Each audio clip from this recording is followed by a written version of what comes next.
Hello and welcome to the Arena Regulars podcast. I'm Zach. And I'm Jeff. And we are regulars on MTG Arena. And this is episode 12.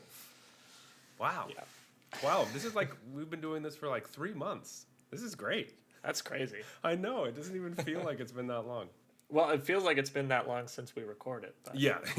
We haven't, this is the first episode since like December something. I don't know. It was a while ago. So it's we great made to a lot back. of jokes about what the date was when we did it. But. Yeah, our last episode had a lot of time travel jokes. Which is actually pretty funny because some of the things we were saying actually ended up happening by the time that we said it.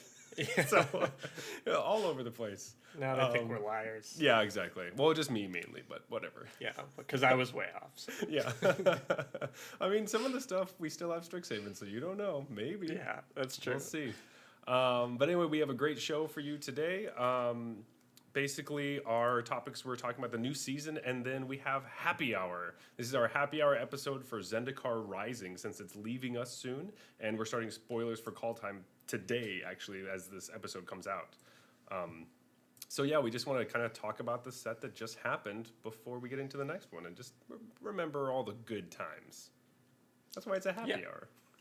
Yeah, that's the thing. I mean, if you want to see content about people shitting on wizards, you could find that all over the place. Yeah, we don't shit on wizards too much because the wizards don't like it very much because then they have to clean their robes. So Exactly. what a horrible joke. That was so bad.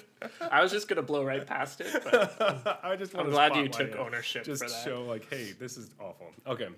Yeah. We want to make it clear, though, that it's not that we just love everything Wizards does. No. Right? That's not the point of the happy hour. We are going to say our honest opinion and not just give them props for everything. But the thing is, they get a lot of flack for what they do wrong, but they also do a lot of really great things too, and nobody seems to comment on that. So yeah, so we're just going to kind of focus on some of the good stuff because, you know, it just makes life a little bit better, especially now that we're out of 2020 and into 2021. Let's just, you know, focus on the good, right? That seems right. Good. But to start with that, each week we both bring a beer, we drink our own, then drink each other's, and then rate them on a scale of bronze to mythic and choose the best for last. So with that, Jeff, what is on tap? I brought a beer called Big Chill. It's from Wellington Brewery. What interested me about it is it's an IPA with gin botanicals. Ooh, okay. Yeah, sounded interesting. And it's 6.9%. We don't have to make any jokes about that. And the can art is like a trippy kind of Himalayan mountains kind of thing. Very cool. What'd you bring? For Happy Hour, I thought it would only be fitting to bring Bitter Waitress from Shiloh Beer Company. Nice. It's a black IPA, and it's 6.5%, and the can has a bitter-looking waitress on it who's just kind of like, really? Really? You need that much? And it tastes bitter. It's great. It has that good bitter taste, so it feels like Happy Hour. It delivers what it promised. It sure does. But yeah, with Magic news, Happy New Year. Happy New Year, Jeff. That's kind of like worldwide, universal news. Sure, but also it happens in Magic too, so. Yeah. Happy New Year, man. Yeah. Also, this episode is our first, like, remotely recorded episode. Right. We are on our computers right now. I wasn't sure if we were going to divulge that information. But I think there's a lockdown in Toronto, so we're doing this. So we are abiding by that, and we figured out how to do it remotely. So that's pretty exciting for us. Hopefully, although I guess if we didn't, you're not hearing this anyways. So yeah, that's true. Yeah, if we did it badly, this wouldn't even be an episode that you could listen to. Yeah. Also, just more random, but PVDDR started a YouTube channel about competitive Magic play, and you should go check it out. He had his first episode come out recently, and it was nice. If you're interested in some competitive Magic stuff from probably one of the best players ever, so yeah, I'm definitely excited to check some of that stuff out. I haven't watched the video yet, but it's on my short list. With some good tips and tricks, and it was pretty short as well, so it was nice, easy to digest. So that is going to be in the show notes. Check that out. His articles are always fantastic. I've read a few of his strategy articles, and they're really great. So it wouldn't surprise me if his YouTube content is, excellent as well. Exactly. Yeah. But anyway, it's a new season, and with a new season, that means a season just ended. So Jeff, how was your last season? How'd it go? Yeah, so it was fine, the December 2020 season. So I finished I finished Platinum in Constructed. I was looking at your rank. I finished Platinum in Constructed and Gold in Limited. I think. I just checked this based on where I am now in the new season. Oh, gotcha. And so based on going down 2 tiers, pretty sure I was Platinum and Gold. More a reflection of how much I played. I didn't really play that much, because a lot going on with the holidays. Yeah, exactly, all that kind of stuff. Plus, you had a bunch of tournaments you were doing, so... how'd you finish? I was Diamond in Constructed and Platinum in Limited. It's very normal for me. Okay. It's just another season, just putting it in the bag. So... Yeah, and we also have a podcast account. Again, I did the same thing where I just logged into it to check. Yeah. It seems that the podcast account finished Diamond in Constructed and Gold in Limited. Oh, okay. So kind of a little bit of both from us. A little better than me, yeah. Yeah. But I actually think that we played 0 limited games because we're down to bronze 4 after the new season. I think that's true because I didn't play any limited games on that account. So I didn't either. So. Well, we get to work back up, which is actually pretty fun, in my opinion. Yeah, because I didn't want to use resources on Zendikar Rising draft when Kaldheim's around the corner. Rather just kind of do the quests and get some gold and save up for that. Yeah, exactly. Especially when, that account's free to play, so our resources are really... we have to decide specifically what we want to do with them, so... So we both had some goals for the season. How'd you do with yours? So my goal was to basically I wanted to do as well as I could into sort of competitive historic events. So there was the Arena Open, and then the weekend after there was the Mythic Qualifier weekend, which I managed to qualify for. In the end, I didn't really do very well in either event. So we talked a little bit about the Arena Open in the New Year episode. So I won't complain more about how poorly I did in that event. But for the Mythic Qualifier weekend, which happened the weekend after we recorded that, I wasn't sure what to play. It was a historic event. I was gonna play Jund Sacrifice, because I felt like everyone was moving away from Yasharns in 4-color and towards Sultai, which means that Jund Sacrifice could be well positioned. Yeah. The problem with it was that there's a new combo deck that came out this... Really? Emery, Kinnan, Paradox Engine combo deck. Yeah. And I don't think the Jund Sacrifice deck could beat it. So even though everyone's moving away from Yasharn, the sack deck is just too slow to beat this combo deck. Yeah. So in the end, I ended up playing Sultai. I wanted to see if I could find anything else to play. And it was the day of, I was deciding between Rakdos Arcanist and Sultai. And I decided I would play one game of Rakdos Arcanist. If I win, that's what I'm playing in the event. And if I lose, then I'm playing Sultai. And I lost a really close match to the Paradox Engine combo deck. So Sultai it was. Yeah. I had a good start, 4-0. And then I lost my next 3 matches. Yeah. So it's similar to the Arena Open with the 2-day structure. You play 7. You first to 7 wins or 3 losses gets you in whichever comes first, and 7 wins gets you into day 2, and so on. So I went 4-3. Yeah. And is that all best of 1 or is that best of 3? It's all best of 3. Best of 3. Yeah. Nice. So I would say in the end I did not accomplish my goal of putting my best foot forward in these events. I was kind of burnt out on Historic by the time the Mythic Qualifier weekend came along. Yeah. Just sick of playing against Uro and Nissa pretty much. Yeah. But the funny thing is I won all my Sultai mirror matches, and then I ended up getting knocked out by Rakdos Arcanist, the deck I almost played. So. Oh, that's terrible. One of my other losses was to Jund Sac. So it's just like the decks I was considering... are the decks that were my demise. That's awful, but hilarious. Yeah, it was fine. It was like if I have to go, I want to lose to Rakdos Arcanist. Yeah, that's fine. That's not it's a pretty bad way to go, but yeah. As far as the game, it hurts in my opinion. Yeah, honestly, if I went 4-3, with an 0-2 start or something, that'd be great. Yeah. But because I started 4-0, it's really disappointing to go 4-3. Yeah. Ugh. Anyway, rough. How about you? What was your goal for Oh, the well, season? you know, my goal was to make it to Mythic, and I didn't. But I also didn't try very hard. I feel like I don't really want to do that. Yeah. I It's think kind we of acknowledged when you were making that goal that you wouldn't be playing that much in the yeah. I was this thinking, oh, season. maybe I'll try, but like, I'm not really trying that hard. So maybe either I should make a new goal or Yeah. actually try, because right now it's just like, oh, I'll play, and if I get there, that's great, and that's that's not really how goals work, I guess. So I don't know. So that leads us right into the This season. yeah. What are our goals for the January season?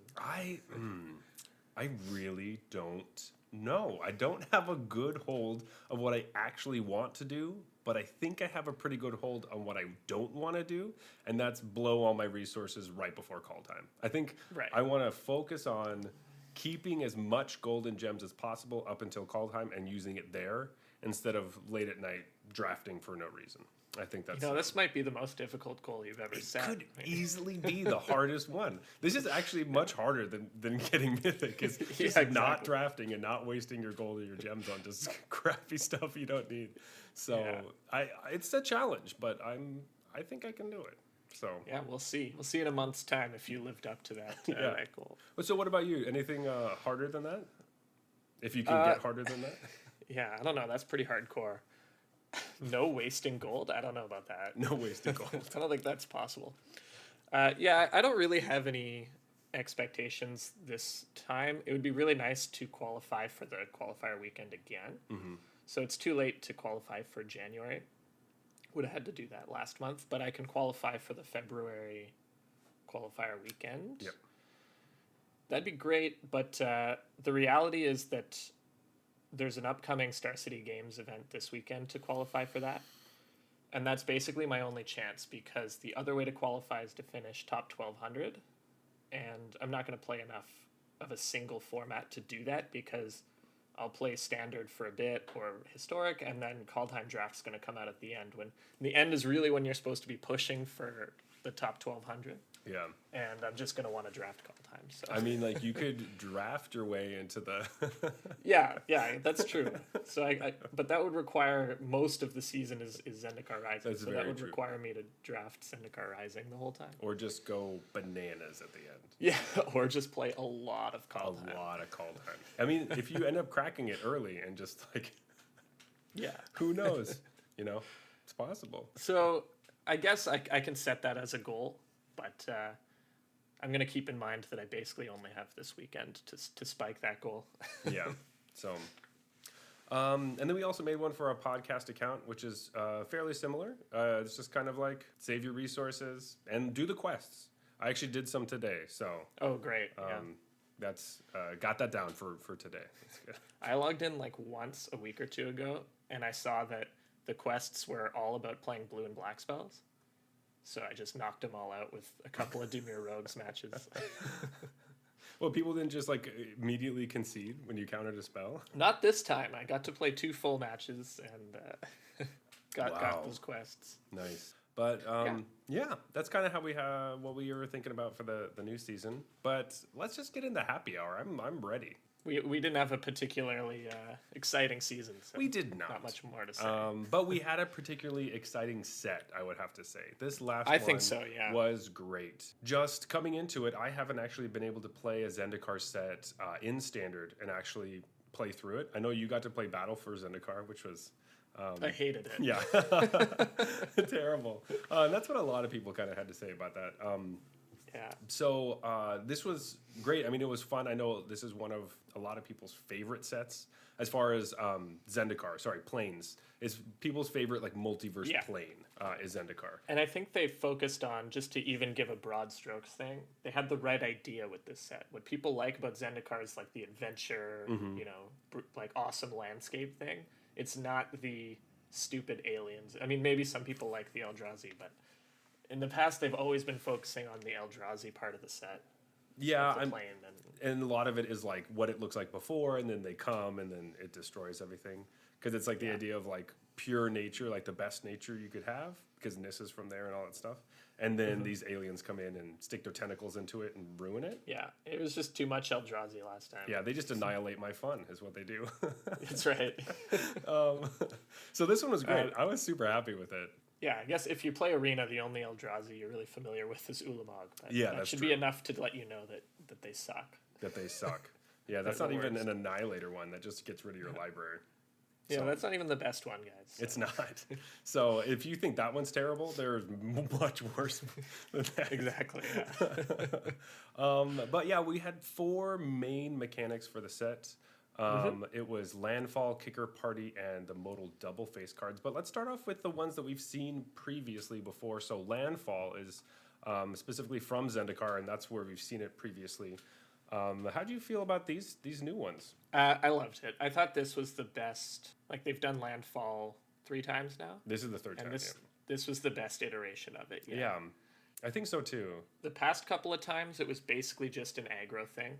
The only Landfall cards that anyone played were the ones that they're like 1 or 2 drops that get bonuses when you play a land, kind of like Brushfire Elemental. Exactly. Right? And everything else was not really worth it. And the thing about the so Landfall as a mechanic incentivizes you to play lands, which is something you want to do anyways.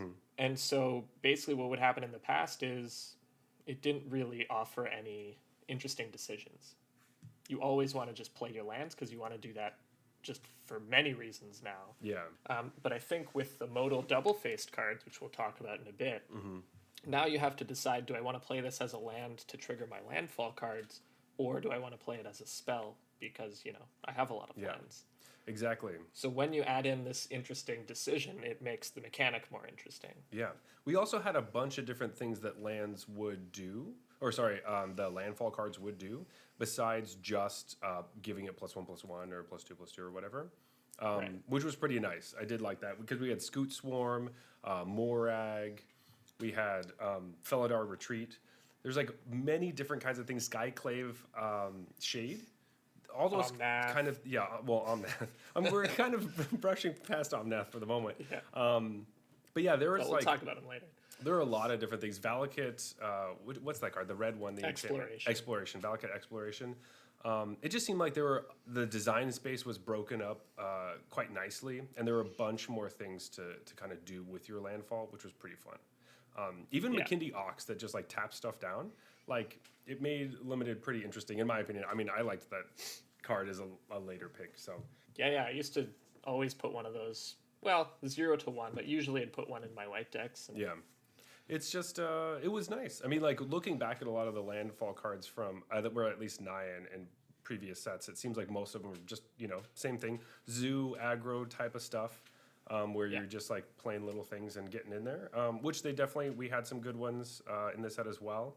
I mean, obviously, Brushfire Elemental is the big one that you saw it all over the place. And it's a little pushed, I think, but it was great, and I loved it. So yeah, and then I really like it on Nissa as well. Right. Oh, It's, yes. really, we had really cool landfall. Yeah, so use. our Planeswalkers got these abilities too, which was really fun. Yeah, I think that was a huge success. I mean, neither of them see any play. I'm still holding hope for Nissa when the black-green pathway comes out. Yeah, it's just nice to have like a Planeswalker with Kicker or a Planeswalker with Landfall. Exactly. Yeah, so Nissa had Landfall, which was great. It also threw me off every once in a while because then I'd always want to play her on turn 4 and be like, wait, but if I play her on turn 5, I can actually do stuff with it. Right. Or if you want to play her with a fetch land or something so that you can cheat something into play immediately without losing her. All those kinds of things became very interesting kind of designs that they had been working on. And So one thing to note is that these cards are really, really good with Fabled Passage. And I'm pretty sure the past 2 times that they did Landfall, fetch lands were in Standard. So in Zendikar, the first time, that's when they printed the second set of fetch all lands. the enemy ones. Enemy, yeah. And in Zendikar Rising, I'm pretty sure that Khans of Tarkir was still around. Yeah. So you never really got to experience landfall cards without fetch lands. This is what it's like with just one good fetch land and one bad fetch land. Yeah. With Evolving Wild. That's a good point. I didn't think about that, but That could. Imagine Brushfire Elemental when every land in your deck is a fetch Oh land. god. This thing's just a 5/5 that's hard to block with haste. Like, Yeah, man. I guess that could be really frustrating. And so that does make sense why some of the other ones didn't feel as great or interesting. And now they knew, oh well, standard is like fetch land free essentially. So yeah, I think that's great. That could be a big reason why I think they worked out so well. Because I think if we had at least one cycle of fetch lands, I'd feel a bit different. right. If every landfall is really double landfall because you have so many Every fetch time, lands, then that would be quite irritating. Yeah, absolutely. But yeah, with that, we also had Kicker, which has been around a lot. You know, we've seen Kicker throughout the years. It's fairly old. I'm not very huge on Kicker cards. I like the mechanic. I think it's good. I mean, it works really well with different things. I think it's just kind of boring, and a little wordy sometimes. yeah, that's the feeling I have about Kicker. People often say they like it because it offers strategic decisions, but I'm not sure I agree with that because it's almost always obvious which one? mode you use. Yeah. It's usually clear that you want to wait to kick this or it's not worth it, and you only play it for its non-kicked version if you have to. Yeah. But I don't know, it's fine. It helps games of Magic play out a little more smoothly, especially in limited. Especially You in have limited. Early game, late game cards. Yeah, so. and I think I liked it more this time around than I have in the past. Well, I mean, they made the kicker costs really, really like big this time. Yeah, I thought they were really big, and a lot of them you needed a second of the color, which threw me off a lot of the times where I'm like, oh well, this is a black card, but I need double black to kick it, and I wouldn't think about that because they wouldn't be next to each other. So that would throw me off every once in a while, which I thought was good. I think that. You know, it really feels more of just not extra mana, like you just needed to get there faster or ramp or anything. It just feels like, yeah, this is actually like a completely different card, basically, when you cast it for its kicked. So yeah, I felt like they did a pretty good job of making, for a lot of the kicker cards that were intended for limited, they did a good job of making them both kind of bad, you know? Because that's where a kicker card has to be. Mm-hmm. The example is that Wizard, the 3/2. It's like a 3/2 for 3, which is below curve. Or a 3/2 that bounces something for 6, which is also overcosted. yeah. So it's neither option is a good card on its own, but the flexibility makes it a totally playable card. Yeah, I totally agree with that as well. Just being like, well, I'm... sorry, I'm going on tangents, but like even with like... Hey, that's the name of the game. Yeah, right? Well, just in my... I feel like I got blown out so many times by Roost of Drakes and Limited that I was like... well, that was the best non-rare in the set. Oh, I know, and it was so frustrating because every time I would try to build that deck, it would just be garbage. It was just the worst. I'd like, you know, early pick a Roost of Drakes, and then none of the kicker cards come after that. I'm like, what have I done? I've ruined everything. I don't think I ever, like maybe once or twice, did I get the Roost of Drakes deck. Yeah, I just feel like I played against it so many times, and when people would loop, they'd loop the those Thalids that would just like bring each other back, the green ones, and they just like get so many stinking Drakes and all this stuff. It was just so frustrating, and it was mainly frustrating because I wanted to do it so badly. Yeah, Marasa Sproutling is the one that would just like pick itself My crowning back up. achievement of the format was I beat triple Roost of Drakes. Oh god, how did you do that? I don't know, but I managed to keep them just off like tempo enough that I was able to squeeze in for exactly lethal. Wow. And I was like, I just beat triple Roost of Drakes. That's amazing. Nuts. Ugh. I'm sure it involved the Merfolk Rogue that is unblockable, but its activation costs one less. That has definitely killed me many times. I loved that guy. Yeah, that's always the card. I want to get into this later when we're talking about limited. So let's kind of go back to kicker stuff. Let's cut our tangent here. Yeah. Agree to pick it up later. Yeah, but we did have our first kicker planeswalker, which we had just talked about a little bit with Jace, which I thought was, good in limited. It's just value basically. It's not amazing.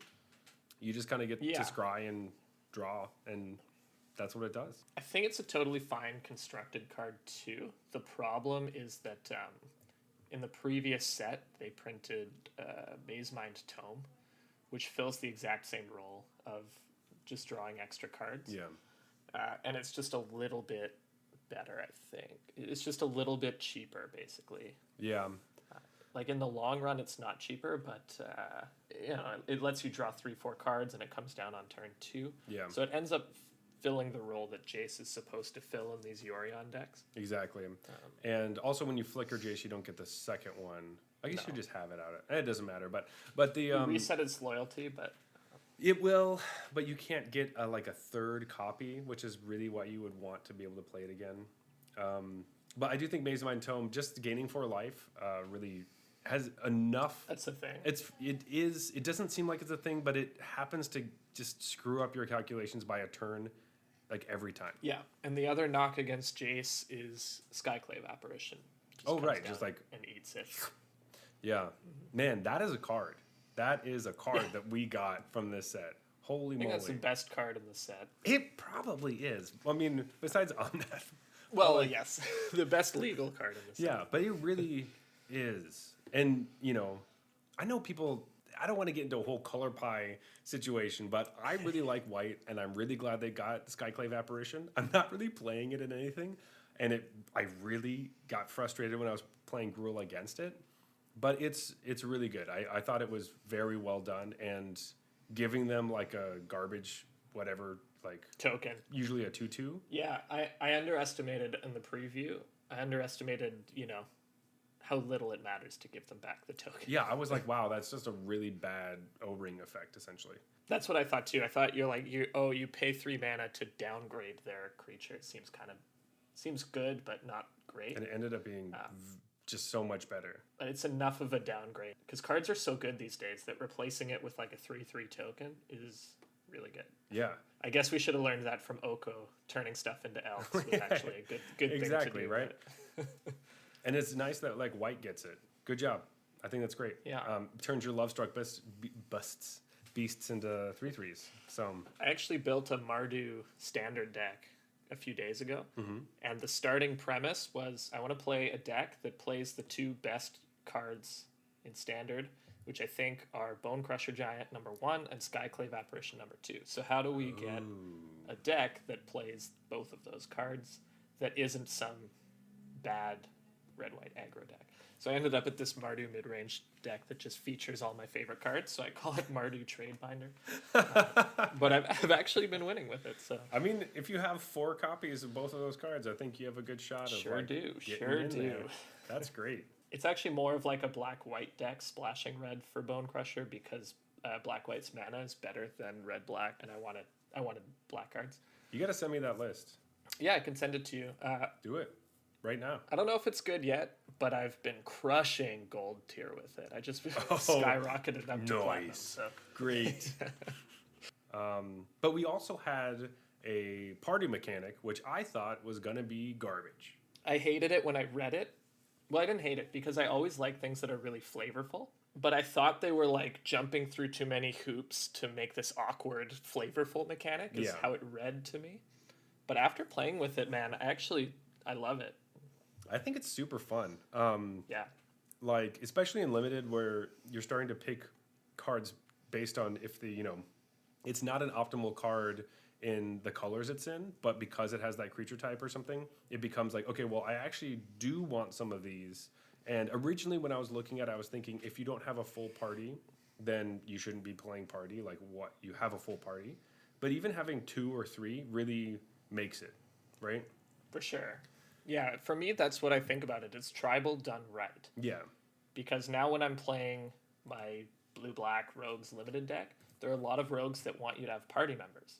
So I'm actually looking to pick up a cleric that's good, or looking to pick up a warrior. I'm not just taking every rogue I see and cramming it in my deck. Exactly. That was the problem with Ixalan. Once you decided you were blue-green, from there on, you just hope people give you merfolk, and you take every merfolk you see. And if you don't get merfolk, then you're screwed. And that's basically exactly it. And then, like, which bomb did you open is essentially what it felt like. This felt much different where it's like, you don't even know. Like, they could even play just a pack beast, and then that's the card that gives them whatever extra damage that they needed from the card they're going to play or whatever. That card was the hero of the set for me. He always brought my decks together. It's just like a couple of pack beasts. It's some extra glue. You just squish them together, and it ends up. Yeah, exactly. It ends up working. You're always like, I have like 6 rogues and 2 clerics and a warrior. I need more of everything. Yeah, and you're like, well, Let's this will take a just pack be feast. whatever I need. These will be the wizards I don't have or whatever. Yeah, and we'll get a little more into it when we talk about limited and constructed specifically after the break. But I just want to say this mechanic, yeah, again, awesome. Yeah. I'm excited to be able to make it constructed playable because you've said many times before that it really isn't. Yeah. We just don't have the mana base right now. So when we kind of get that in this next set, and hopefully we get some good stuff. Although I do think I saw a Berserker in some Kaldheim leak. Yeah, we don't talk about leaks. Sorry, here, spoiler. Official I think business It might have been only. on a spoiler. I don't remember which one it was, but as soon as I saw Berserker, I was like, "Are they gonna do what we thought they were gonna do, and not just print warriors?" Oh, this card cannot Yeah. be in your party. That's what it has, an extra text that just says, Yeah, this card's not invited to the party." They're the worst. I think there were some clerics though in the official spoilers as well. So Yeah, I think so too. instead of having warriors, which we totally thought they would do, they have maybe berserkers and clerics. Berserker clerics. Are they like angel clerics? I don't know. I Yeah, didn't. angel cleric was Angel the one I cleric. saw. Yeah. It'll be cool. I'm excited for spoilers to come out today. The way we're talking Yeah, about, which we will obviously have more episodes about. But modal double-faced cards. What a mouthful, but what a great concept. Yeah, I think these are one of those ideas that the idea obviously has promise. It's about if they execute on it poorly, we'll never see these again. Yeah, And if they execute on it well, it becomes a mainstay of Magic. I really feel like it's going to be close. We could see this a lot. I mean, we know we're going to see it, and we've talked about that recently. That it's going to continue to happen, but I think these are going to be around. This might be one of the new, like, oh, remember when Magic didn't have planeswalkers? Right. Remember when spells only weren't lands or whatever? That's what I was going to say. Is I wouldn't be surprised if this was just in a couple years a thing that makes its way into a few sets, and then every once in a while a set just has a ton of them. Yeah. You know?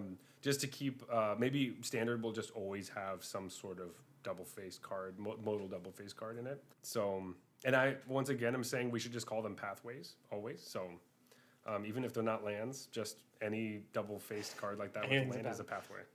Yeah, I was going to say I love the execution on these. Everything about them was great except the name. Did we have to call them modal double-faced cards? It's just so... It's horrible. It's horrible. It's really horrible. Especially when you already have double-faced cards as a thing. Yeah, so these are modal? Why aren't they Yeah. just called modal? No, because modal cards are just spells that have multiple things you can do with them. So, yeah, I mean, I get that it's hard. I get that it's hard to name it, but call them pathways. That's like... Yeah, I mean, as far as complaints go, that's I pretty mean, that's a good. pretty bad complaint. Hey, you named this thing stupid. Yeah, I don't like the name you chose. No, these are great. They help you play games of Magic because they let you, like the Mardu deck I was talking about earlier has 30 lands Yeah. in it, but 5 of them are these. So I don't flood and I don't screw anywhere near as often as you would. Exactly. Like, you just have to decide, oh, I guess I can't play this spell later. I guess I'll just... Yeah, and that's the thing. It's an interesting decision tree too, right? Do I want to play this early because it comes into play tapped, or I'm going to have to take 3 later? Yeah. But I get access to potentially a spell if I draw a few more lands. Like, it's unclear whether you want to play them right away. Yeah, I mean, my big one was like having a Kazandu Mammoth in your opening hand, and you only have 1 green source, and you're like, okay, do I play Kazandu Mammoth on turn 1 because it's going to be tapped, and then I can play a 2-drop, or do I play my forest and hope that I draw another green source that I can play this Kazandu Mammoth? And it always felt like a toss-up to me. It depends on whether or not your hand contains Fabled Passage and the Great Exactly. Henge. So, like, those I always play it unless I have the Great Henge and I'm seeking the dream, you know. Kazandu Mammoth, fetch, Great Henge. Turn 4, Great Questing Henge, Beast. baby.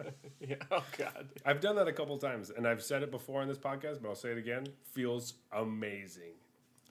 Yeah, I don't know if I've ever done it, but I've lost to it. And when I lose to it, I'm like, good job. You did it. Nice. Yeah. That's the dream. That's where you need like a clap sticker. Yeah, claps. Yeah, I was thinking about this actually. I really want like a phew sticker. Like, woo, that was a That'd be close great. one, you know? Yeah, wiping off the brow. Yeah, something like that. We should get some of those. Please, Kaldheim. I need like a cleric wiping their brow, or a berserker doing it, or whatever. I actually just bought the Mastery Pass. Oh, yeah? I decided it was worth it. I'm about level 97 or something like Okay. that. So now I'm just like throwing stickers at everyone. It's all the time best. 'cause- I was playing the Brand new, you Arena Regulars account, and I was like going to sticker, and I Yeah. was like, we don't have any stickers. Oh no! I was like, no, I use it so much. Why are my lands in this modern Yeah, frame? what's Oh, going on? I don't like this. Yeah. Yeah, I can't believe that you're level 90 or whatever. I'm like 145 or something. Yeah. I was like right on the border of when I think it's worth it to get the thing. What tipped me over the edge is that I wanted the wild cards that I knew would come along. Hey, well, with there it, you go. so. It does feel weird now because I blazed through it, and now I have this month of just like uncommon cards that I already own that I'm getting. Because that's what Yeah. happens at the end. And you're like, oh, okay. Yeah, and I started to realize that I don't have all the triomes. There's a lot of cards from old sets that I don't have. So it's like, I actually do want these old Yeah. packs. And even without that, I still think it's good. So I'm excited to see what Kaldheim's is going to be, and then we can decide whether that one is also worth getting. But I'm usually on the side of get more stuff because it's fun. It's just more fun, more even fun. if it's not mathematically worth Yeah. it. The fun factor pushes it The over fun the edge for me. factor is like 1,000 gems for me, you know? Yeah. So it's like, I'm gonna play it enough, and I get the draft token. yeah, Now I have a draft see, token for Kaldheim. there you go. Yeah, so it's worth it. Go get the Mastery Pass if you don't have it right now, you stupid. Unless you're free to play, then. Well, if you're free to maybe play, not. you can still get... No, you have to spend gems, yeah. Well, Yeah, it might be worth it if you're trying to be as free to play. yeah, I mean, if you... You have to just do the math on how much it's worth. I think it's... Just do it. Whatever. Just do it. But yeah, I mean, like, what's your favorite Modal Double Face card that you've played? No question, Seagate Restoration. Really? I love That's that so card. interesting because that's one of my like least favorites. Yeah. You haven't played it when you had Teferi's Tutelage. That I have not. No, you're right. I have not done that. That does sound actually pretty sweet. Yeah. Yeah, I probably like what is it? Academ's Awakening might be my favorite just because I really like it doesn't feel bad to play it a lot of the time as a land. Which I guess Yeah, because it's... well, Seagate Restoration, I'm always like, I'm just going to play it as a land. And I almost never want to wait to do it. And at least Academ's Awakening, I'm in this place where I'm like, I could get that back if I need that right now. But I could wait, or I can play it. And I just feel like it works better with me, where I'm just like, I have more choices. And I don't feel as, it doesn't feel the same as like a Brazen Borrower, where I have to petty theft to play it. I have to. And if I don't do it, then it just feels stupid. And Academ's Awakening. Are you kidding? I turn 3/3/1 all the time. I feel like I just got blown out a lot by Spikefield. Spikefield Hazard. That it was just like, I mean, that's why nobody plays Brazen Borrower, except a few people on the wrong rogues list. I'll sideboard it in. It's good against Shark Typhoon, so you want it against the people that are not playing red and are playing blue control decks. Yes. Then it's fine. And there you go. But the problem with Academ's Awakening is that if you spend a lot of mana on it, it's good. Here's the thing. Seagate's Restoration could be a 7-mana divination. That happens all the time. That's like the most common use of casting it as a spell, because it's turn 7 and you have like 2 cards in hand. So it's like, Or one Well, other card in hand, and so you draw it's 2. a divination, but then 4 of that mana says that your hand size is just whatever you want the rest That's of the right, game. yeah. It's a 7-mana divination that removes your hand Yeah, size. which we know is actually worth 4 mana, not 0, like the card Spellbook. Right.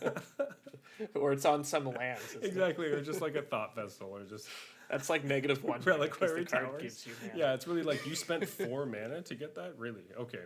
Well, Yeah. sucks to suck. But I've won games where I had to do that, so that's why I love Okay. the card. Interesting. Well, I've won games playing Academ's Awakening, so... Yeah, that's so bad. Way more. Way more. games. more. But it's not as fun as winning with a 7-mana divination. Well, Jeff, how's your beer doing? I need another one. Definitely need another one. This has been gone for just forever. Yeah, sorry, I talked too long about Seagate Restoration. Let's get another beer. All right, Jeff, what are you drinking now? Well, I have Bitter Waitress, a black IPA. Yeah. And I got that Big Chill. Ooh. I'm excited for this. I actually used to work at a gin distillery, so these gin botanicals seem right up my alley. Actually, I did think of that when I was buying it, but I forgot to mention that at the top of the episode. Oh, here. well, how rude of you to forget to talk about my old job. Yeah. Well, and I also needed to make sure it was something you could buy because, as we mentioned, this is our first time. Yeah, this is the first. Not doing this in person. Yeah, usually they're a surprise, and this is the first time we had to plan it out, so that was kind of rough. But anyway, cheers. Let's see how this is. That's pretty tasty. I'm not exactly finding what they're talking about with the gin, but I believe it. Hey, save it for the end, man. Yeah. Beer review comes at the end. Sorry, my bad. Oops. Just jumping all over the place in this episode. Right? You know, I haven't, done an then episode. I will reveal whether or not I detected the gin. Oh, yes. Yeah, we haven't done an episode in like a month, so, I'm just off my game. All over the place here. I mean, usually we're all over the place, so. So this is back to normal. Normal? Yeah. Maybe I just forgot how all over the place we are. Yeah. It's normal. We've just forgotten that it's normal. All right. Well, how about we talk about our limited skills? Oh, do we have to? I just want to say, so I really liked Zendikar Rising Limited. I thought Draft was super fun, and I actually played Sealed, I think, twice, which usually I just do it the one time. And I thought it was great. I did not do very well. I think I got one max win draft, and everything else was fairly mediocre, but I did it a lot and really liked it, and always felt like I had a very strong chance of like getting there. Yeah, I thought, I don't know, for some reason when I was looking through the spoilers ahead of time or whatever, the cards just weren't like vibing with me, so I didn't think I would like it, but then I just really enjoyed the format actually. Yeah. It's one of the more fun limited formats I think we've had lately. I really liked M21 as well, so coming off of that was just kind of two really good limited formats in a row for me. Exactly. Yeah, I also agree with you. I felt like I did very well in M21, so I had high hopes for Zendikar, and I did not do as well. It's kind of back to my normal, this is what you do in limited. That's a mark of a good format, though, if you really enjoyed it, and it's not just because you did well. Because you win all the time, yeah. Right. There were a few times where I thought my deck was going to be fantastic, and it was just very 3-3, and I was like, ugh. So just a bummer, but I mean that's part of the nature of best of one too. I mean, exactly. I think my 7-win runs are always the decks that I think are gonna like be so mediocre, and then the decks I think I'm gonna crush with, I 1-3. Exactly. Like I wonder how much of it is just mental, where I'm like, okay, this deck is great. I'm gonna be really aggressive and just like rack them up. But when I'm playing a deck that I don't feel great about, I'm like, I don't know if I'm going to be able to, stop everything. So I'm going to save this removal spell for the one thing I can get rid of because there's only like 2 in my deck, Right. And you end up, it just takes longer and you end up like cheesing a win out somehow. And I definitely didn't do that because I felt like my decks were pretty good most of the time. Yeah. Except for any Roost of Drake's deck I tried to build. It was always garbage. It was just the worst. I was like, part of it's mental on the other end too, though, right? Like if you drafted a deck that you thought was really good, and you went 5-3, you probably just don't remember that because that's like, oh, this deck was good and it did fine. Yeah, exactly. So you're like, I didn't go undefeated or something, and you're like, this looks like a deck I would do that. That's true. Right. Yeah. You would remember if you had a great deck and did poorly, or if you had a great deck and you went 7-0, you'd remember that too. Yeah. But you wouldn't remember. What is probably happening the most often is that when you have a good deck, it's like 5-3. Yeah. I think I went back and looked, and I think my win percentage was probably like 49% or something. Oof, that's a tough one. Yeah, so I was like, no, it wasn't. It's those late night drafts. Most of it was, 3 draft nights is what that would happen. But it could also be because I just had that, you see the ruin crab in the pack and you can't let it stay there. You just got to take it no matter what. Yeah. That was usually what I wanted. If I wanted to see anything in the draft, it was an early ruin crabbing, because that was my favorite way to win. I mean, it's usually if I can play mill in limited, it's usually one of my favorite ways because it's easier because there's less cards. That's true. It is. And I've milled people out with Ruin Crab and Constructed, so it can be done. It can be done. I've milled out Yorion decks with Ruin Crab and Constructed. So With one or Limited's like easy mode. That's like half as many. Yeah, exactly. Cards. Well, I Yeah. had 4 Ruin Crabs in my deck. So. Yeah. Yeah, I did pretty well in the format, and I also really enjoyed it. I think it was just really well designed. Like, there are a lot of viable archetypes, but none of them were like super linear or trivial to build. Yeah. Because of this party thing, we talked about how party is actually the right way to do tribal, because it's kind of pushing you in these two directions, that okay, this is a rogue, but it actually wants you to have non-rogue cards, or this is a warrior, but it wants you to have non-warrior cards in your deck. Well, the thing about that, I thought they did a good job, because like to me that isn't tribal, right? Tribal is you care about your own, and party is, I mean, it's a form of it, I think. It has more of the sense of, let's throw it way back. It feels like Kamigawa if you were playing ogres and demons, because they always needed each other. So for those who don't know, that's an old Magic set that's From, like, Japanese mythology themed. Yeah, that's back in like 2004. Largely regarded as probably one of the least liked sets ever. But I played through it and thought it was great. And there's a lot of commander cards in there for the Commander players, because of the first, one of the big legend sets. But anyway, that whole archetype was ogres need demons, that kind of thing. And so this is a similar thing where there's you need other people in the party that aren't yourself. You need diversity, which is pretty cool. It's also nice to have that in the world, right? But I did like that there are cards from Zendikar Rising that do care about having your own tribe.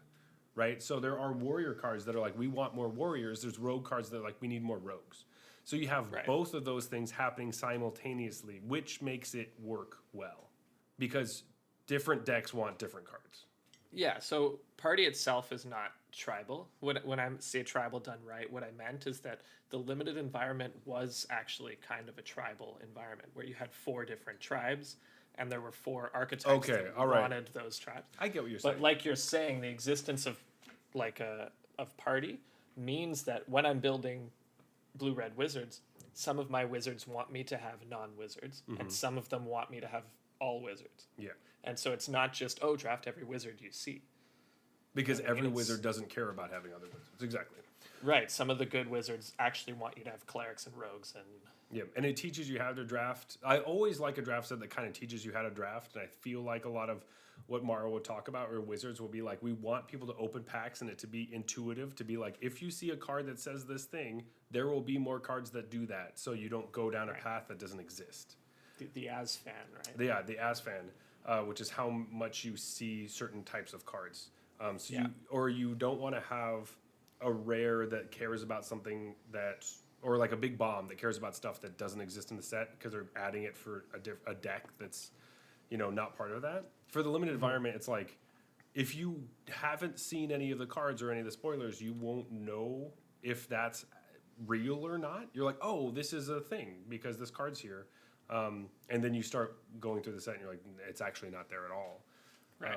Which I think, they're good at making sure that they don't do that. And I think the set was great with it. And I really liked limited. So I just have all the cards now, basically. So I have a little bit harder time using my resources for it. But yeah, and everything we said about the modal double-faced cards, I think really shines in limited. They let you play a real game. Yeah. Because you can play 19, 20 lands in your limited deck without feeling like you're just going to flood out all the time. You could play 3 flings and be like, I'm fine. Because that's right. Yeah. They don't get stuck in your Kazul's Fury. Yeah, you can play Kazul's Fury and be like, I'm fine with that because I'll just play it as a land all the time. If I have to. 5 mana Threaten wasn't good, but it was 5 mana Active Treason. It wasn't good, but it was. Yeah, but I definitely had it in many of my decks, and I was like, I don't hate having this.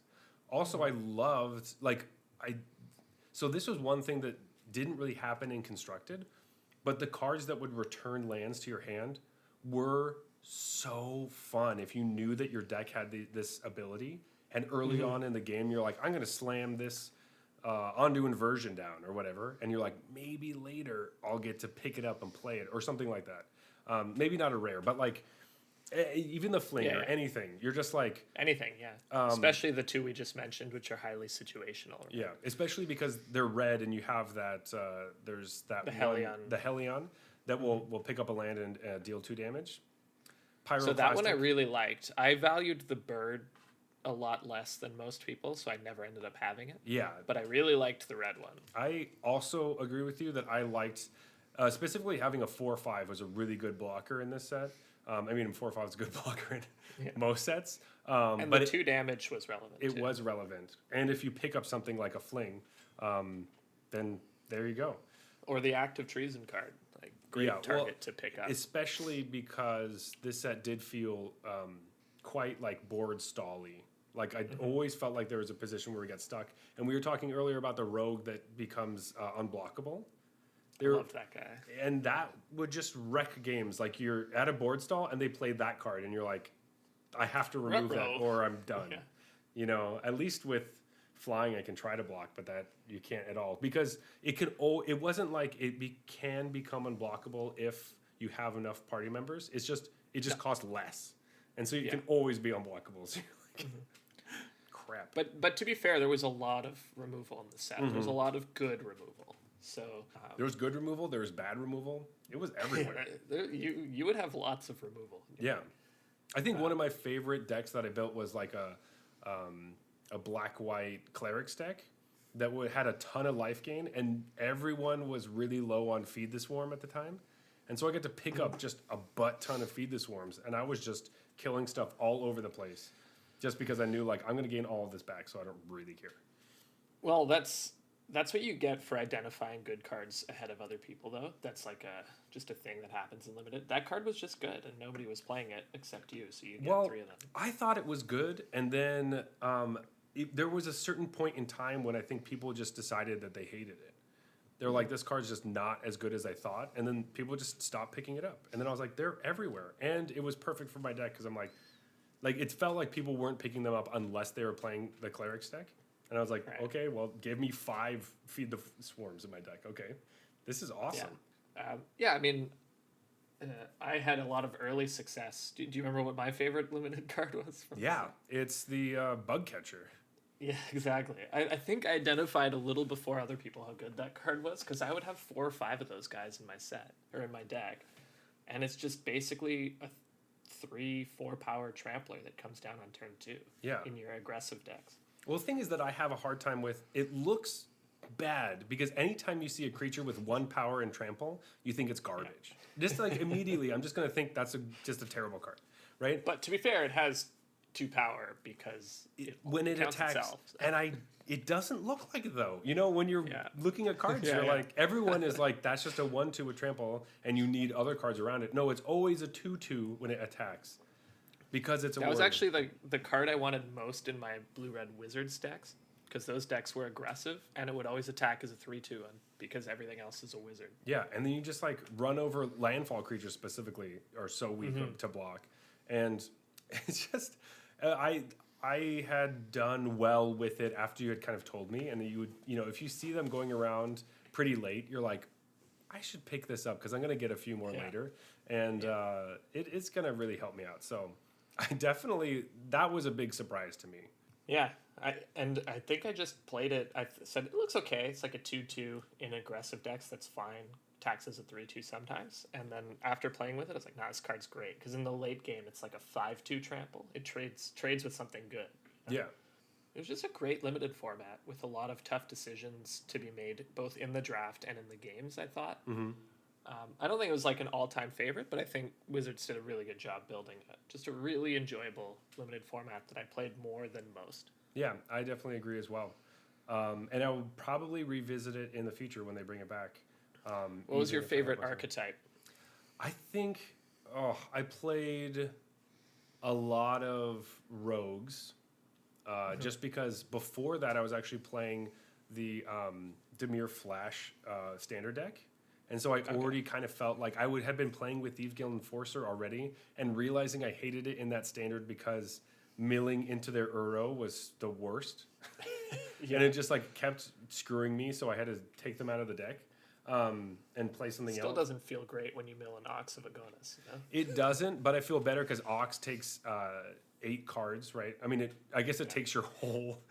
I know, it's even worse for you. It's exactly so you have to keep them exactly at 8 cards. No, I mean, at least they put some of their hand in their graveyard after they would do that, so it helps a little bit. Yeah. But it's a big difference. it does feel like I mean, they're just not drawing cards and gaining. It's also life, just a and 5/3. Like, it's not gonna. at least you can You know. kill it most of the time. And then when it's on the battlefield, it's just on the battlefield, and it's not attacking and gaining life every time it does that. So. I just was feeling bad about that. So seeing all these rogues in this set, I was like, Thieves Guild Enforcer, you're going to be good now. Yeah. So that was pretty exciting for me, and definitely the thing I was looking forward to the most. But towards the end, I was playing a lot more Wizards. Like, it's no matter what I did, I just went in, and I just kept seeing all the good Wizard cards, and I just pick them up, and I was playing Wizards constantly. And I really liked the 1 mana enchantment, the blue one that taps... freezes the creature. Bubble Snare. Bubble Snare.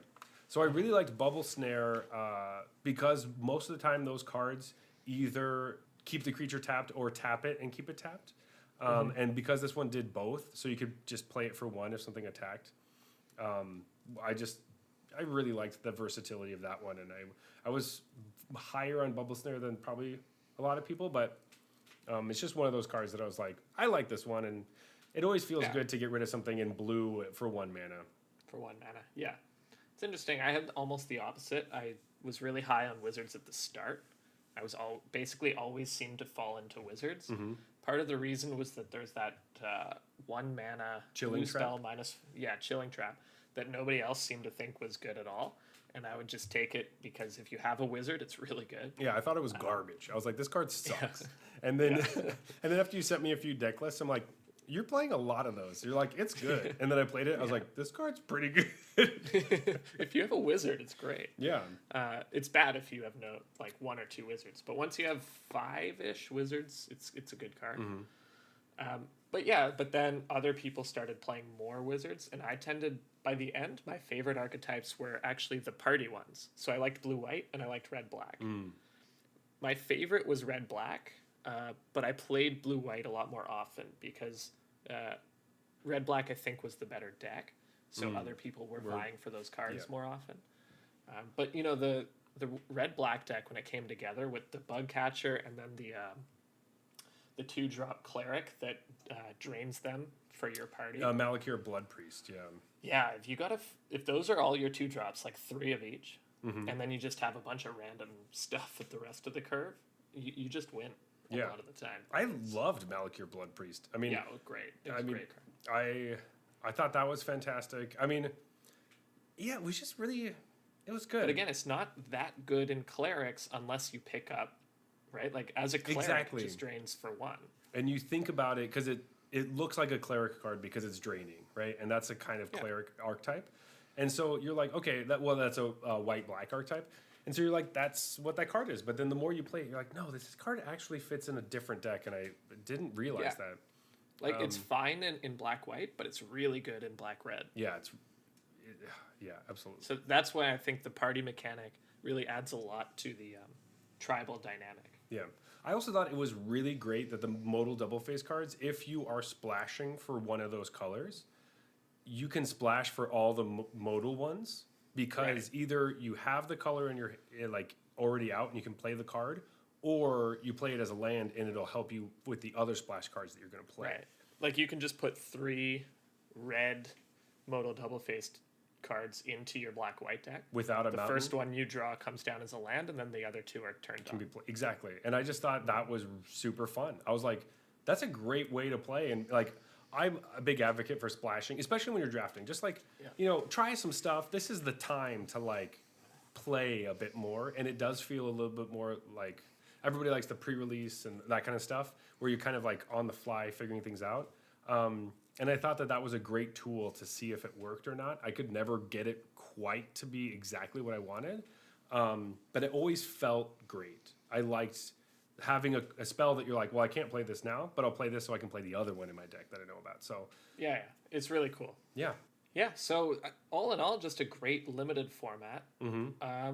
Should we move on to constructed? Let's do that. I did want to ask you, like, what was when you were looking at the set and a lot of the spoilers? What was something that you're like, this is a card you're going to see in a lot of decks, and this is going to be something that's going to kind of change what we're doing right now, or just like it feels like this is something that's going to have to be dealt with over and over again. Is this a lead for the elephant in the room? It's actually not for that. So Omnath obviously was just huge and shook everything up and, screwed up everything for a while in every format, on Arena and off Arena. Yeah, I mean, it's still legal in some of those other formats, but I don't think for much longer. Yeah, Omnath was the obvious one. As soon as you saw it, you're like, well, this card is ridiculous. Yeah. And then you're kind of hoping maybe it doesn't play out the way I'm thinking it does. Turns out it does. It does, very much so. So if we're going to talk about constructed, we do have to address it. Omnath was obviously a mistake in terms of power level. The more that Wizards thinks that color constrictions are really hard, it's like they also give us a lot of tools to make sure that they're not hard. Right. So there's a balance between like, okay, this card costs the all these colors, so it should be really good because it's hard to get those colors. But then we also want to make sure everyone gets their colors so they can play. So here's a bunch of cards that make sure you can get your colors. And then it kind of makes that card not hard to get anymore. Yeah, it's tough to toe that line. Yeah. But what I do want to give Wizards props for was they banned Omnath really quickly. Exactly. And they banned him in everything on Magic Arena. Yeah. So, yeah, they printed this card that ruined Standard, but they only let it ruin Standard for like 3 weeks. Exactly. So that was quite nice. But actually, the card I was thinking about was Lotus Cobra. Because when Lotus Cobra was coming out, I remember it felt like there was kind of like a hullabaloo a little bit about, oh, there's this card. It's so great. How are you going to beat it? It's too overpowered, blah, blah, blah. It's ramping you, all these kinds of things. And it really was kind of in that Omnath, or the Omnath deck. And then once Omnath got banned, it was like, it's kind of gone. Like, you don't see it really at all anymore. And there was a period of time where everyone was packing 1 mana removal to get rid of it. You're seeing Spikefield Hazards was like, that was the thing that you'd constantly see all the time. If you play a creature with 1 toughness, it's going to die because they're waiting for Lotus Cobra specifically. Part of the problem, or part of the reason that was the case, is that if you let them untap with Cobra, then Omnath comes down the next turn. Once Omnath left, Lotus Cobra became less of a problem. I think when the Omnath ban, I think it was our first episode, right? When the Omnath ban happened and we were talking about it, we were saying they got it perfect. And I was talking a bit about why I didn't think it was necessary to ban Lotus Cobra. The reason's really simple. It's just a 2/1. Yeah. It's a 2/1 that's only good on turn 2, basically. So if you can't deal with a 2/1 on turn 2, that's on you. That's your bad. Exactly. I was thinking I was going to be playing Lotus Cobra through at least this set, and I was not. I bought the alternate art for it and stuff, and all that. I spent some gold on that, well, mostly because I thought it was awesome. But yeah, for the most part, it was just kind of like, this is just an enabler for a card that's gone now, and now it's really not enabling a lot of other stuff, and you'd rather put something else in there. So, I mean, I think the real problem is Bone Crusher Giant. When everyone's playing 4x Bone Crusher Giant, and everyone's jumping through hoops to not play stuff that dies to stomp. Yeah. Like your red opponent is just sitting there waiting for you to cast a Lotus Cobra so they can stomp something, Yeah. So maybe when that rotates out, Lotus Cobra will have a chance again. That's a fair point. I could see that. I wonder if there's anything in the next few sets that would make you be able to ramp. You really want to ramp into your 4 mana spell, but yeah. Like anytime you play a creature with 2 or less toughness, you have to sit down and ask yourself, is this good enough that I'm willing to let my opponent get their stomp value? Yeah. And a few of them do it, right? Like we talked about Skyclave Apparition. Mm-hmm. Yeah, that gets stomped, but it already did its job. Yeah. Or some of the rogues, like Thieves Guild Enforcer, is just good enough that it's worth it. Yeah, that you pay 1 mana to mill them 2 cards. Yeah, and if they don't stomp it, it's like a 3/2, often a 4/2 in that deck for 1 mana. So then it's doing a lot of stuff. especially early on if you're just trying to get, you just want your into the stories and your Drown the Locks to get some more cards in the graveyard and get it going. I'm usually the throw it down. If they have it, they have it. If they don't, they don't. But I'm not going to sit here waiting for it. So. And the big thing is that you won on the mana exchange there. You spent 1 mana and they spent 2. Mm-hmm. But yeah, maybe we'll see Lotus Cobra a little later. But like I'm saying, I'm surprised that it sees 0 play. Yeah. But I think that's a reflection of how good Bone Crusher Giant is. But I'm not surprised that it didn't end up dominating the format. We said that when the bans came out. There's no reason to ban Lotus Cobra. Yeah. At least wait till Omnath is gone for a few weeks and then reevaluate. And obviously, it's not a problem. So. Yeah. Which is great. I mean, I like having it as a tool, and that's just been nice. Yeah, well, I'm gonna build jank decks with it all the time, Oh, and then for get sure.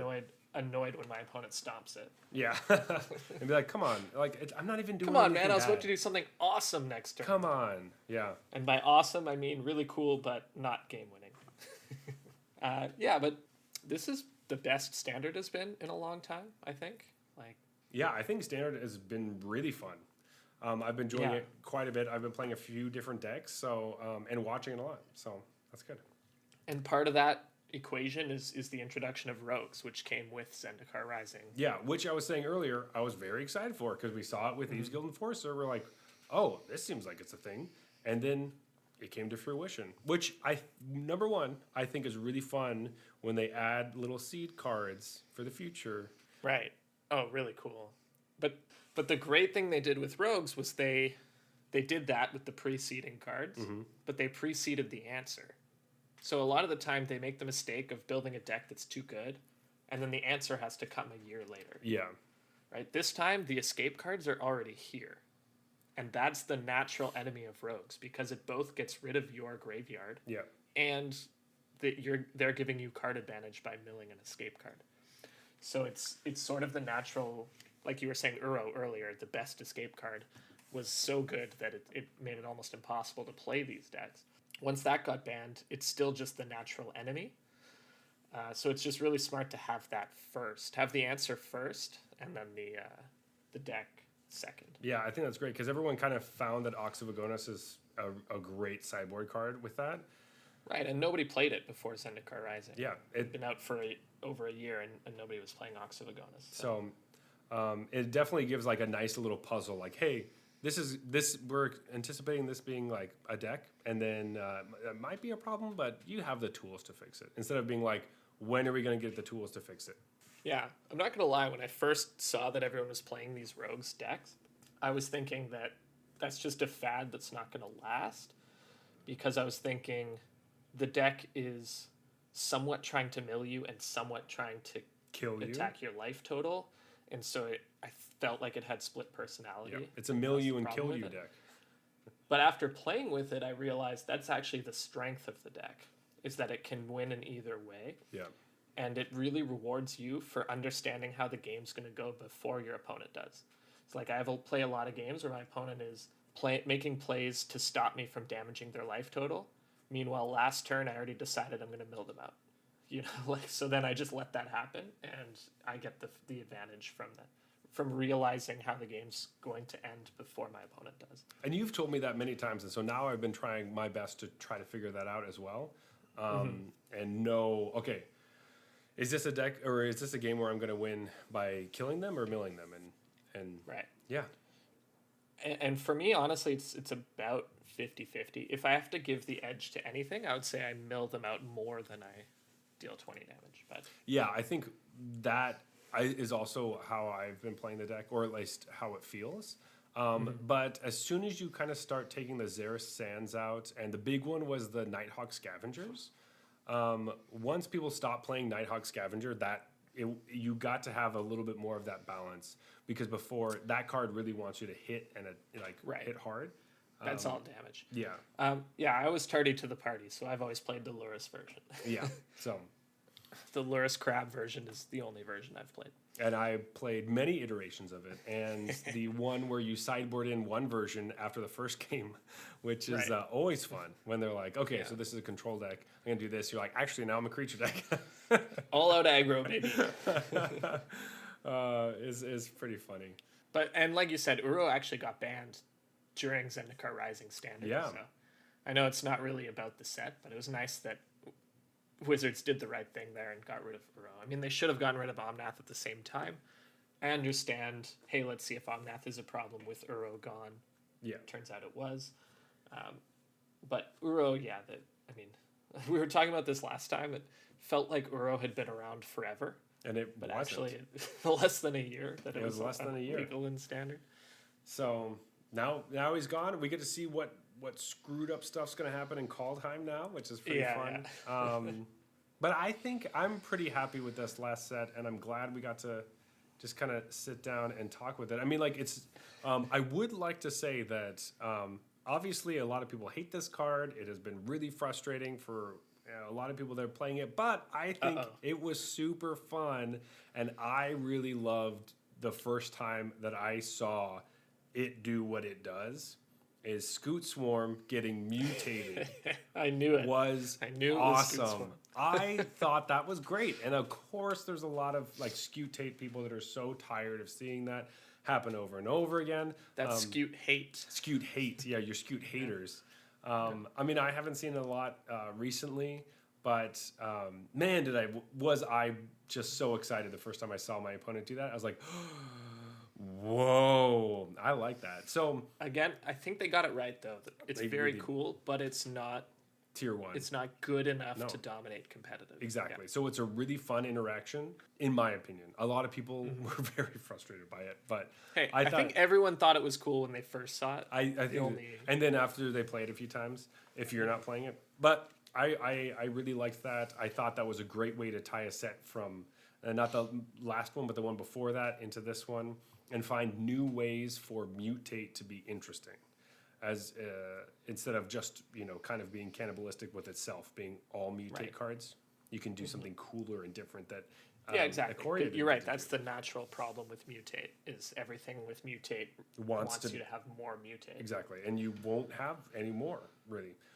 But if your mutate creature multiplies because it copies itself because you play lands, much cooler. So. I was very, very happy with that. I thought that was a really, really cool thing that they did, and I hope they do more stuff with that. It'd be great if we had some Kaldheim stuff that it called back to like M21 or even, that'd be sweet. So I am excited for the future, but I'm very happy that we had this fantastic set that we got to play with. So let's make it explicit here. From the Arena Regulars, Wizards, great job. Good job. Once you remove Omnath from that set, it was pretty close to a perfect set. It was just really fun, limited, made, constructed, really fun, a lot of cool cards. Yeah. And nothing, other than that one card, nothing too overpowering. Great job. I hope the rest of these sets are similar to it, and obviously you're going to keep a lot of your design philosophy with it, and we're excited to see what you do in the future. Yeah.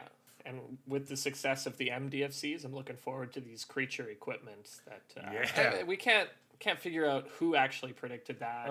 We talked about it. No, I'm pretty sure. There's no way to trace who said what, but it was me. We predicted I it. did it. Our podcast predicted it. Zach did it. And so Zach's the one who thought of that. That was, So smart. It's just because I play Voltron and like bullshit auras and stuff that I was like, you know what? And other people aren't playing it. I was like, when this is equipment, I also want it to be a creature, and just. But it solves the problem, right? Aggro decks have a hard time playing equipment so bad without creatures. Yeah. So putting equipment in your deck comes at a steep cost. But if they're also creatures, trades off. Just like this, the land thing solved the problem. Exactly. Of cycling, flooding. I'm very excited to see the rest of them coming up soon. But Jeff, I think I need a beer. Yeah, me too. We've already been rambling for too long. We've been rambling way too long. So let's go to a beer Let's break. give our listeners a break. So this is actually pretty fun because this is the first time we don't know which beers we've picked for our now branded last call. Yeah. This is our last call. Normally we're taking beers from the same fridge.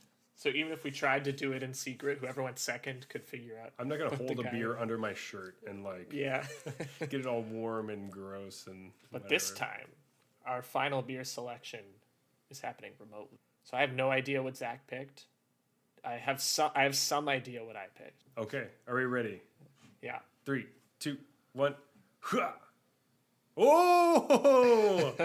Bitter Waitress for the win. 2 Bitter Waitresses. We both selected Bitter Waitress, it appears. We did. So Zach was talking about how it's exciting, but I'm like, I already know I can't have won. Yeah. At the very worst, very best, I may have tied. That's great for me. That's a win in my books. Got you to drink this black IPA. I mean, not that you wouldn't want to drink a black IPA. I was gonna say it's almost a choice based on my preference of style. So it's like it is. I don't know if you pulled one over on me, but So, to be honest, I've had this beer before. I do like it. so you cheated, is what you're saying. That's not cheating.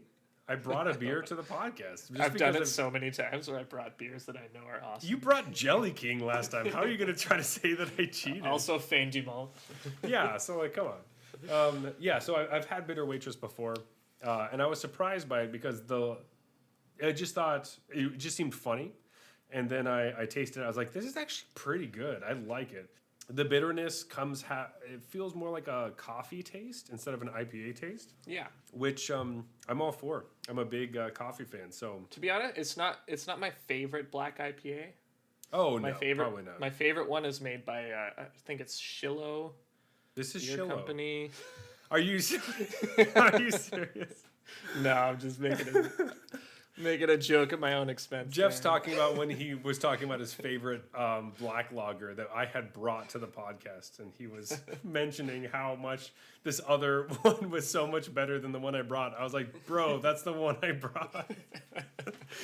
Oh. Yeah, I'm just gonna do it with every black. With every beer that black you bring beer. for the rest of the podcast. Okay. So I was like, is this happening again? Are you serious? No. I don't think I've had a lot of like black IPAs before, but this is pretty good. I mean, I was really surprised by it. Jeff, I'll let you start it off. So let's talk about Bitter Waitress. What are we giving it as far as like ratings wise? Yeah, it's pretty good. But I actually do think it's just not one of my favorite black IPAs. Okay. They promise bitter, and they do bring that. They do. I don't taste the waitress, but I taste the bitter. Yeah, so I'll just blow right past that. It's fine. Honestly, this was, for me, of the 2 beers we picked, one of my kind of less favorite pairings. I thought neither of them were great. I will agree with that. I thought Bitter Waitress was better, though. I do agree. For me, it's between gold and platinum for this one. I think so, too. It's hard... like for me, well, I won't give away my rating for Big Chill, I suppose, but this one I think is kind of gold 1, plat 4 level. So I don't know. I'm kind of tempted to just give it gold in the interest of being more honest with our ratings here. Honest with it, and I feel like maybe I've been too harsh. Now you're flip flopping on me, man. Like just tell me what the fucking scale is. Okay, all right. My big thing is. I've bought this in the past. I've tasted it in the past, and I liked the name, and I liked how it was enough that I wanted to bring it. So I'm going to say this is platinum for me. It pushes it up a little bit, just because the whole aesthetic of it comes together nicely, and it doesn't disappoint. The big deal is like, it tastes like I'm kind of hoping. It's not fantastic in any sense, but if I see this, I'll drink it again for sure. And probably pick it before some other stuff that maybe I have tried in the past that I didn't like as much. You know what I appreciate is that the waitress, the like vector art waitress on the can, is serving a black IPA. She's serving the beer. She's serving her own beer. It's very meta. I like that. You know what? That'll push it up to platinum. Yeah, there we go. Let's go platinum. Hey, come on over here, buddy. We're going platinum. Sick. But Big Chill. How do you feel about that Big Chill? Yeah, so I don't know if we talked about it. I mean, you ruined it a little earlier, but I just didn't get the gin botanicals. Yeah. That I was promised. Like, I love really good gin, and also I like IPAs. So this excited me. That's like, hey, it's an IPA that's gonna have some of those botanicals that I love. And like bad gin's really bad, but good gin is good. And We're looking for some juniper. We might have I some got like citrus. no juniper. And if there's no juniper, how is this a gin? Even if there's like pine, botanical. there's a lot of piney gins or like some cucumber, any of that kind of stuff. We don't have anything. Like it really felt like this is an IPA. It's just a hazy IPA, yeah. It's nice. It's fine. But it's Right. not like it really feels misleading, and I feel a little bamboozled. If I can say Exactly. I wonder if I'd be rating it higher if it just didn't say with gin botanicals. I on really it. think I would. Like, Yeah. and I was on the fence about picking them because I almost felt like drinking another one of those, but I didn't. I really think that like Bitter Waitress says, I'm a bitter black IPA, and that's exactly what you get. If it's not the Right. best, that's fine. But you are telling me exactly what I'm getting. The other one feels like a little Big Chill's like kind of cheat me a little Yeah. bit. So for me, it's gold. It's gold. There's nothing wrong with the beer, but There's nothing expected objectively more. wrong. It tastes nice, but I think their marketing plan probably is just, Right. not great with it. I mean, obviously, there's a lot of different reasons why your beer would say that. Obviously, they have put some sort of gin botanicals in there. There's a lot of different things you can put in gin. Juniper is the number one biggest one. And if you don't get that at all, then I feel like it's a big, kind of a fail there. Going the other way, actually, it reminds me of last time I was in Vermont. I went to a distillery and we got a hopped gin. So it was kind of the opposite of a beer with gin botanicals. This was a gin with beer botanicals. Okay. Yeah. So it was actually really good. That sounds pretty interesting. Yeah. Did they just add the hops into like the botanical basket? I'm not sure. I asked the guy, but we were also sampling all of their gins at the time, and so I don't remember what he said. Classic. That's fine. And by we, I mean I was, because my wife was driving. But Yeah. I was like, I'll try them all, don't worry, and I'll pick the best one. So that's good for you because my fiance does not drive at all. So when we go wine smart. tasting, I can't taste any of the wines. I'm like, I'll taste one and then I'll spit it out and be like, wow, Yeah. I'm one of these people. This is terrible. Everyone's giving you the Side evil eye, eye. like, what are you doing? I'm like, Catherine's like, don't worry, he's driving. He's yeah. driving. She's always like, this would be so much more fun if he could drink. I was like, yeah, it would be great if we had a driver. But we don't. So, yeah, that's kind of how I feel about these. We'll have to do better next week overall, I think. A little bit lackluster. I feel like maybe with the Zoom call, I was like, yeah, I want to save some of the really good ones when I get to actually see your face very well in person. Definitely. And also availability was part of it, right? I need to make sure it's something Sure. that, because we live at different areas of the city, so Exactly. it's not like we're going to the same LCBO. Yeah, and this is new for us, planning ahead and not surprising each other. So, LCBO's liquor store for anyone who lives outside of Ontario. yeah, it's controlled by the government. So, it's the Liquor Control Board of Ontario. Very exciting stuff we get here. Yeah, it means they can charge whatever the hell they want, and you have to pay it because no one else is allowed to sell it. That's Exactly. great. But it also means that the people that work there have really cushy government jobs and they have lots of benefits. So Well, good for them. there is a trade off. But I don't work at the LCBO, so it doesn't matter to me. But I can see the benefits a little bit. But anyway, with that, after that, we are. That's the weirdest tangent so far. I It's think. pretty bad. That's kind of how we feel about Zendikar Rising and these beers that we're drinking. So, with that, please reach out to us at Arena Regulars on Twitter and Instagram. Yeah, and look out for us on the Arena, Magic Arena itself. Find us as Arena Regulars Podcast, and you'll be seeing a lot of us at the end of the month, so when Yes. Kaldheim drops. Exactly, because we will be drafting the crap out of that thing. That's right. Very excited for that. We would love if you could leave a review of our podcast on Apple Podcasts, Spotify, iTunes, anything you can find us. Please follow or just, give us a nice 5 stars would be great. And maybe a couple words about how you enjoy us.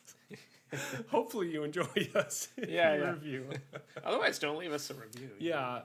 Otherwise, just, go drink a beer. You can email us your criticisms. Just DM us on Instagram and Facebook and just give me a big rant about how terrible we are because we are desperate for people to talk to us. Is it good to tell your audience that you're desperate? I don't know. Who cares?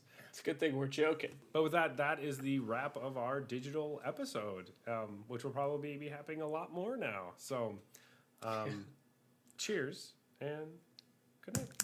You cheers. Clink. I think they bought it. They. All right, that's fine.